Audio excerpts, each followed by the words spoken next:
Hello, class. It's Miss Roberts here, and today I want to talk to you about informative speaking, the informative speech outline, and just a couple of tips or tricks to help with research. Let's begin.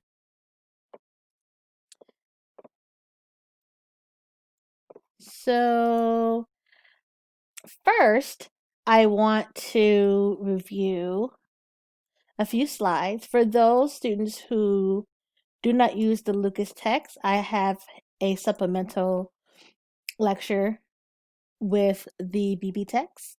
This is based on a Lucas text, but most of the information is very similar.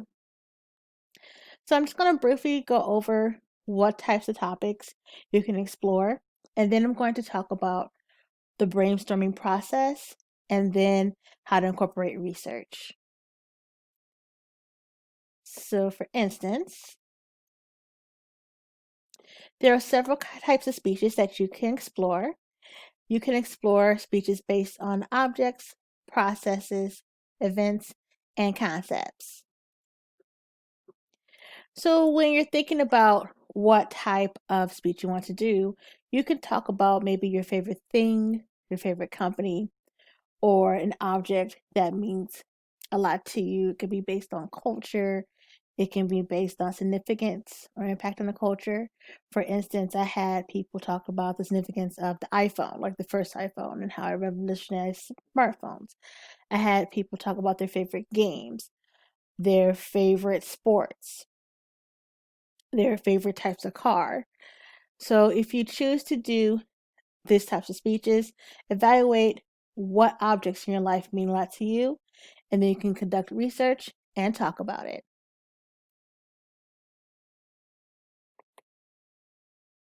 Next, we have processes. So although we don't do demonstration speeches in this class, you can still talk about steps to a particular result or steps to a particular process. So a process speech is based on a systematic series of actions leading to a specific result. So for instance, if you know how to cook something, you can talk about that. If you know how to skateboard, how does someone learn how to skateboard? When you're thinking about process speeches, think about something that you're good at, something that you want to learn how to do. So, for example, if I want to talk about how to cook Southern cuisine or Southern dishes, right? Or soul food or something like that, right? Because I grown up with these recipes and because I cook these recipes on the holidays, I can tell you, oh, okay, these are the steps to create these dishes. Now, because you only have so much time to talk about a certain topic, you have to make sure that you balance specificity so we know how to do the process, but it can't be long-winded. So you have to balance those things out. But if you can, think about something that you're good at and talk about it. Give us the steps, but also include that research. Next, we have an event, an observable occurrence, ceremony, or gathering. So if you want to think about your favorite holiday, you can think about a tradition in your culture. You could think about a significant event in history. You can think about a current event that's going on right now. So if you're thinking about doing those, you can do the research and make sure to break it down into digestible pieces. I'll show you in a minute what I mean about breaking down the topic based on the outline structure. One challenge of a current event, however, or a developing story, you have to make sure to balance new information with accurate information because it is a breaking story or a current event. So just make sure to try to find credible sources or sources that you trust. Because we live in a research environment or information environment where first person to break the story does not necessarily mean accurate. Excuse me, it's a little tickle in my throat. So think about favorite events, tradition, historical event, or current event. and you could talk about those. But of course, include that research. Next, we have concepts. So it's the exact opposite of our object speech. We're talking about an ideal that you can't see, feel, or touch. So, for example, what is the concept of freedom? What is the concept of justice? What does communism mean? What does free market economics mean? I had a student talk about astrophysics before. And I'm like, wow, I learned a lot because I'm a communication studies instructor. I don't know anything about astrophysics, but in this space of being an informal speaker, you are a teacher, right? At least in that moment. So, for example, there are beliefs, values, ideas, principles, and theories, more abstract topics. The challenge is you probably will be able to find a lot of research about this topic, but there might be so much research that you might feel like you have to put everything in there. Pick your top 3 main ideas and write about that and make sure to fit it in the outline structure. So I gotta mute myself real quick. So here are a few tips that can help you out. Don't overestimate what the audience knows. So, for instance, you have to balance making sure that the audience understand what you know, defining technical terms, making sure you can connect what you're talking about to the audience experiences, but you always are making that connection. And I have the same challenge as an instructor. I have to use narrative, textbook knowledge, and draw upon my students' experiences to make sure the material is understandable. So in the outline that I'm going to show you, you're going to have a section where you're directly relating the information to the audience's experience, or directly explaining how the information can help the audience. Don't be extremely technical, so you're going to have to define things that aren't common knowledge. Or don't be too vague either, because like myself as your instructor, or in any type of teaching dynamic, you have to make sure to convey the ideas clearly. But you can also personalize. So we've had speeches where you were able to use narrative to convey a story, and that's the ultimate personalized presentation style. And in the culture artifact speech, you were able to take an object, not only define the object's impact in a certain culture or hobby, but you're able to personalize what that means to you.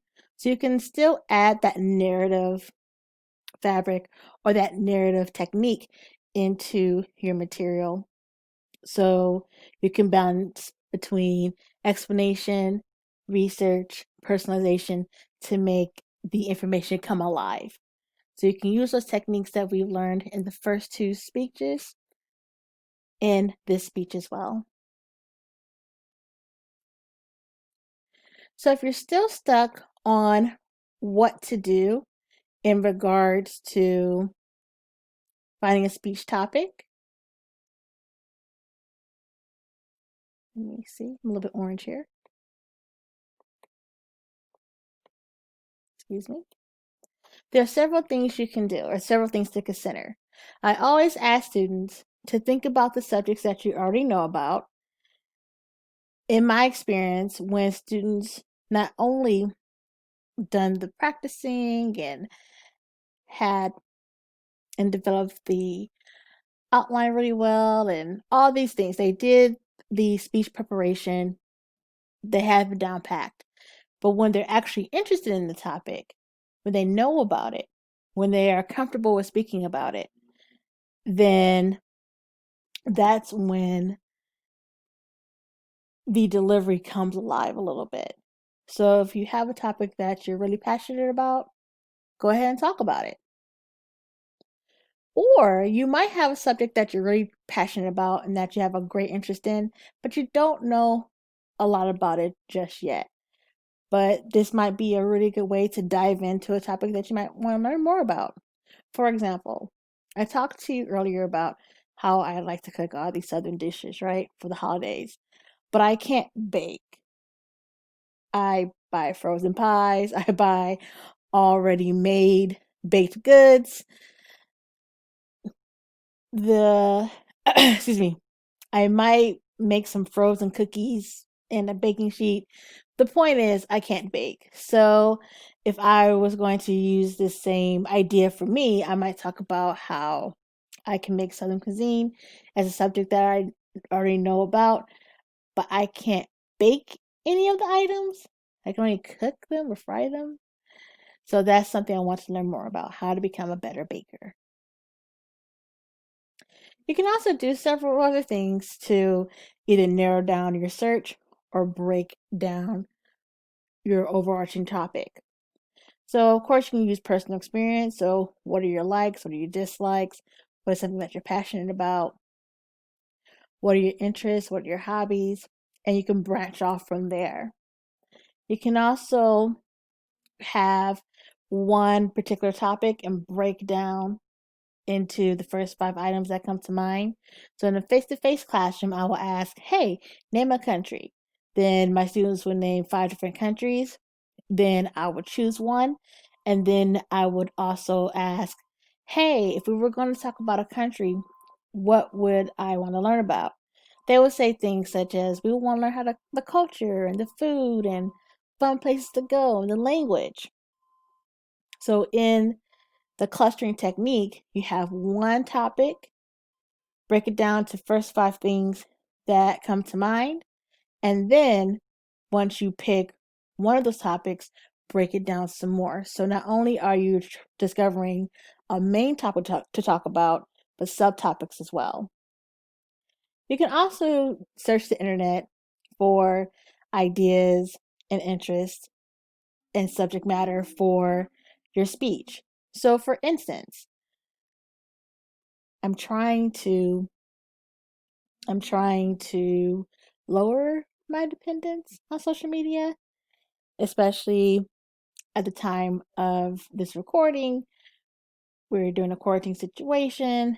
So a lot of times if I'm not working on grading or developing classes, I'm on social media just to pass the time. So I'm trying to slow that down. But I can also use that habit for my advantage if I see something on social media that I like, or that interests me, or that intrigues me. I can write it down and possibly use that for a speech topic. So if you're like me, who likes social media a little too much, use it to your advantage and you might be able to find a topic that interests you based on your searches.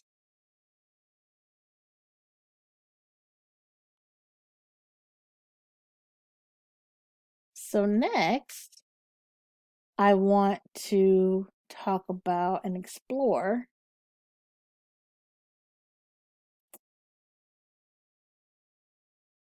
the outline. So my apologies here. Thought I had it up. This is going to come up real quick.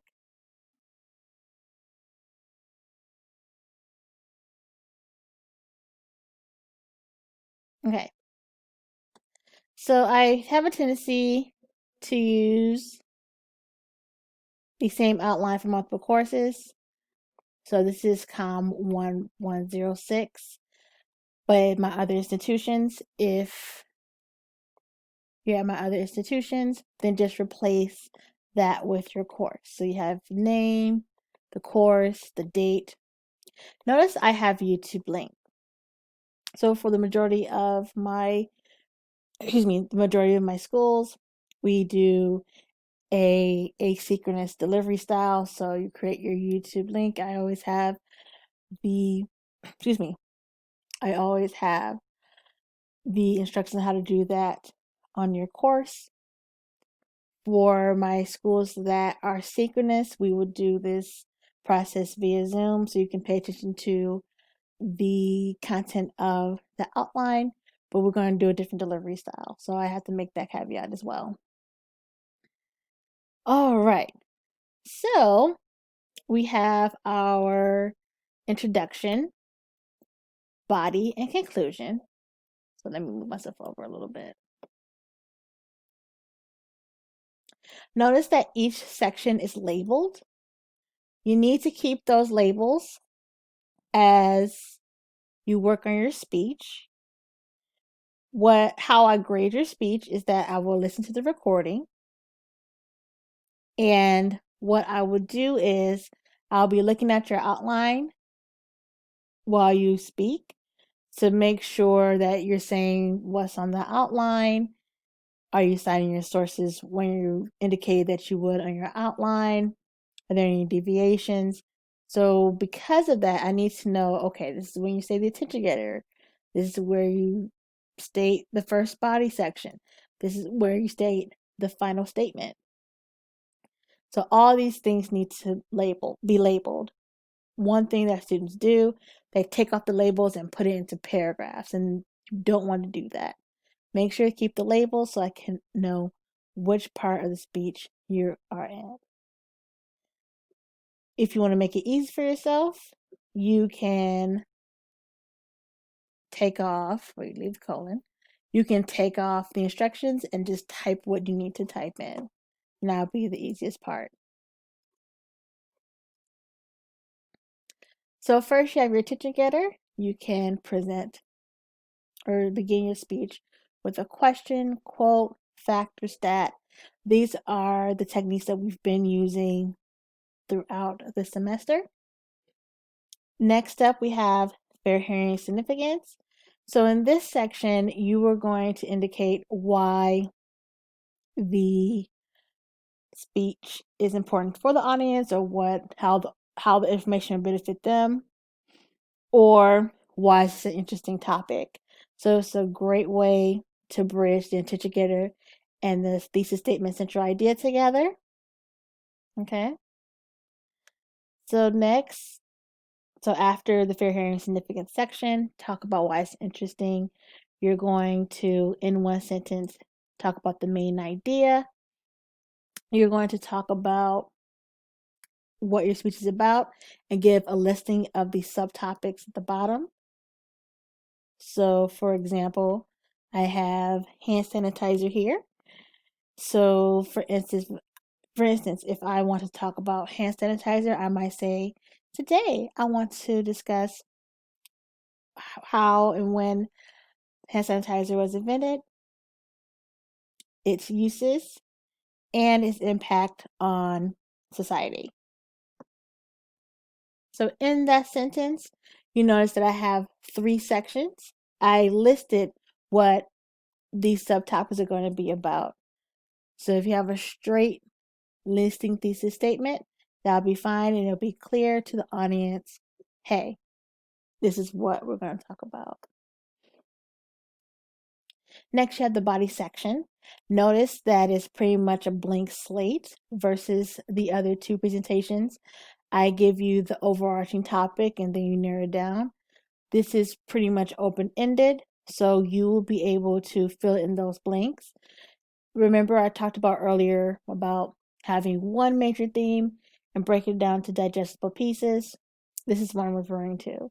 So it's your job to figure out not only what you want to talk about, but what aspects of that topic you want to talk about.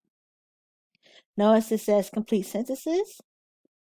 So those complete sentences can include supporting material, details, research, in-text citations, narrative.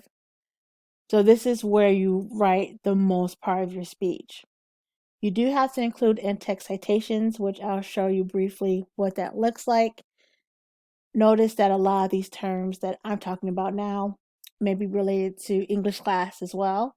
So there are some similarities. In freshman composition, there is an introduction, body, and conclusion. However, like I said before, the outline is labeled. The outline is used as the main writing tool, is not a pre-writing tool like in English. And some of the terminology might be different. I put thesis statement here, but we can also call it central idea. The attention getter for us is the hook in freshman composition. So there's a lot of similarities between both forms of writing. But the outline is labeled. and these are expected to be in full sentences. Now notice I have a fourth main point. That's if time permits. So if you want to expand it to the fourth main point and you're able to finish within the timeline, that's up to you. But you have to have at least 3 subtopics. Fourth is an extra if you want. Next, we have the review. So that is the recap of your topic, recap of the thesis statement. So overall, you can start off with your concluding transition word. For example, to summarize, finally, in conclusion, to close. So that transition indicates that it's the end, and that transition can mirror the thesis statement. Then you have a final statement. So it's a little bit cut off right here. So pretty much it's the last thing that you're going to say. What do you want to leave the audience with?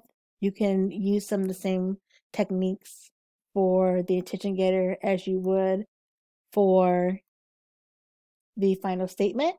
So for instance, if you start off with a question as an attention getter, you can answer at the final statement.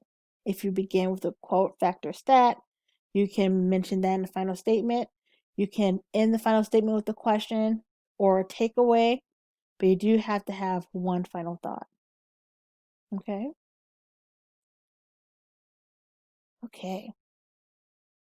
So that's pretty much the overall contents of the outline. Now this is for my COM 1006 class, but I use this format in other courses as well. So just let you know that.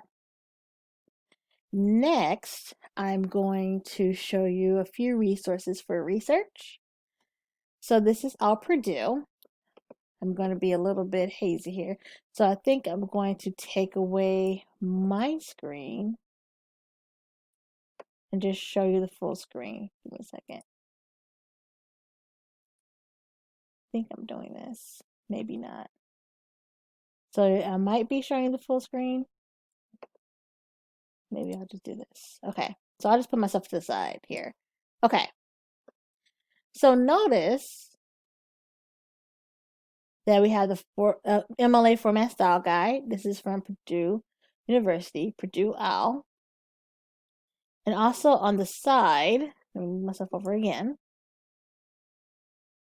that we have different parts of the MLA format. You can also use APA style. So that tab will be here. And they'll have side tabs right here. Right now, I have it on the Creating a Works Cited page. And it just shows you how to do it. You are expected to include a works cited page or a reference page with your outline. Here's what a sample MLA formatted page looks like, or you can use APA.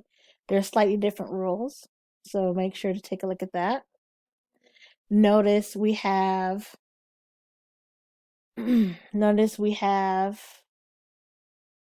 different sources. And notice that we have hanging indents.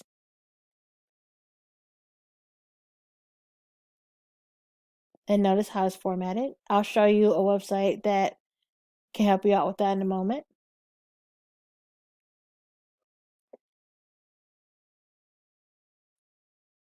Then we have in-text citations. So within the speech, you can do one of two things. Just one note about citations. Not only do you have to have the in-text citations, but also cite those sources verbally. So you have to cite those sources out loud. For example, you can use transition words such as according to, such and such says, such and such states, and the like.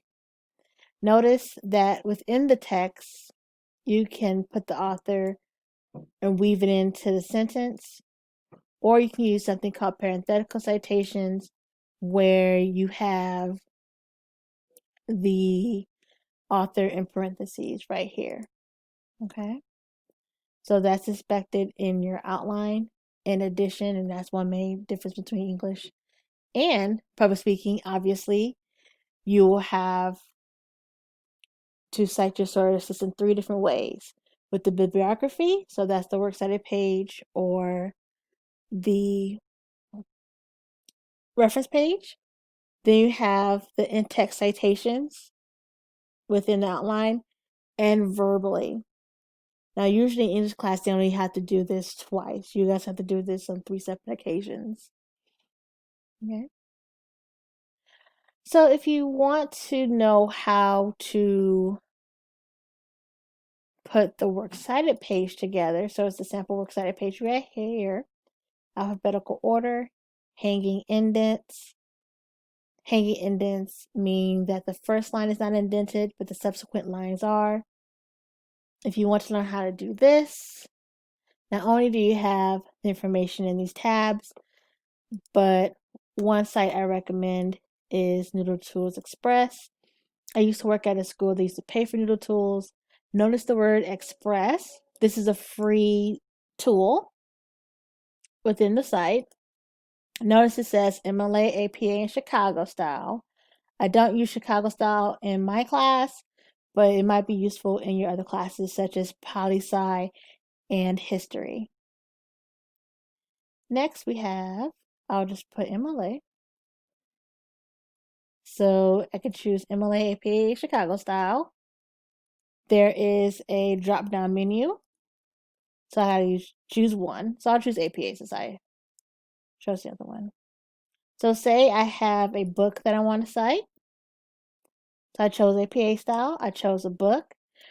But there's plenty of other sources you can choose as well. Okay. So I will go back to book.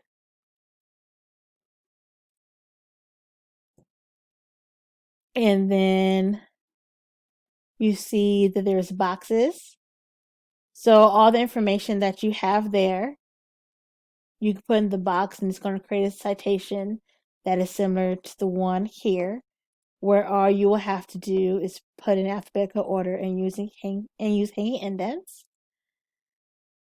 Say, for instance, if the author of the publication or the book or the website is just a company or just a group, you will put that in the box right here. Auto from that's the auto generate from Google, but you will put it right here. Anything that has an asterisk means you have to have it there. So everything's optional, but you have to have a title of the book. So say if there's information that you can't find for whatever reason, you can omit, and the generator will make those corrections for you. Okay. And if you want to use something else, then there's another drop-down menu over here related to books. So I like it. When you're done with the information or putting information in, you'll press save and it'll spit out a citation that looks similar to this. Okay. All right. So let me go ahead and go back here.